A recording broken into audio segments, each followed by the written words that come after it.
It began not with a fight, but with a horrifying silence. I remember the soft, rattling sound of my blood pressure pills spilling onto the hardwood, a shower of tiny, plastic betrayals, just after she looked at me and said, "I think you should leave." The catalyst? My stepdaughter's calculated whisper. "He makes me feel unsafe." That word, unsafe, is nuclear.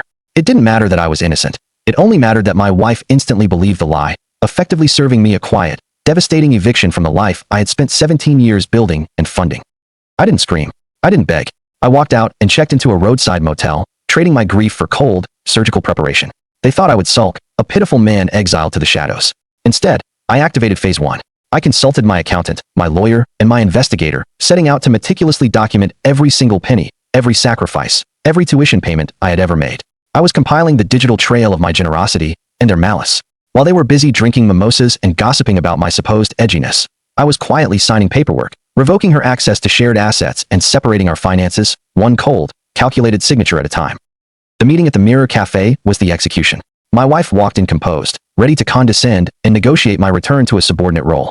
I simply slid the pre-filed divorce papers across the table. Her composure shattered when I explained that the temporary power of attorney she gave me during her surgery 2 years ago was never revoked, and I had used that authority to surgically dismantle the joint estate. The pension was in a protected rollover, the house was already divided, and alimony was nullified. She realized with chilling clarity that I hadn't acted in a fit of rage. I had simply leveraged her own signature to grant her the distance she demanded, leaving her with nothing left to negotiate. But the retribution didn't end there. My stepdaughter, Mira, learned the hard way that her own words were the most damning evidence. After she tried to contact me in a panic, her frantic voicemail a perfect recording of her duplicity, I submitted her past mocking texts and voice memos to the University Ethics Committee and the policy think tank offering her a prestigious fellowship. She was immediately blocked, her future sealed by unresolved ethical concerns.